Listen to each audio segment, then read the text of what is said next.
अरे, मैं हंसी नहीं रोक पा रही हूँ, सॉरी। ऐसे हमारा एक दूसरे के साथ जॉब इंटरव्यू की प्रैक्टिस करना फनी है। अच्छा चलो ठीक है, खैर अब सीरियस हो जाओ, तुम बहुत सारे काम है उस पर ध्यान दो। ठीक है। तो फिर अब मैं तुमसे एक और सवाल पूछता हूँ, ओके? तुम्हारी सबसे बड़ी खूबी क्या है मिस एलिफ? प्रेजेंटेशन देने में मुझे खुद पर बहुत एतमाद है। पहले कुछ कमी थी, मगर मैंने कई कोर्सेज किए हैं और उसमें काफी महारत हासिल की है। अच्छा, तुम्हारे पास कोई सर्टिफिकेट है? अगर है तो मुझे दिखा सकती हो। बिल्कुल है, ये लीजिए, ये रहा। बहुत बहुत शुक्रिया।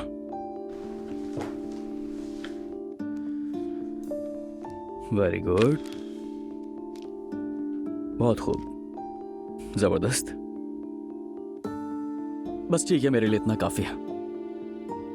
तो फिर तुमसे बस एक आखिरी सवाल,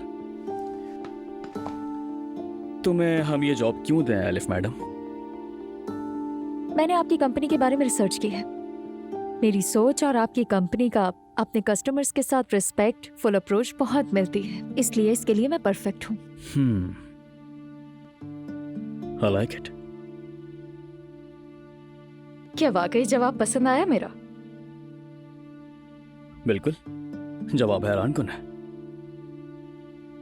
अगर तुम कह रहे हो तो ठीक है।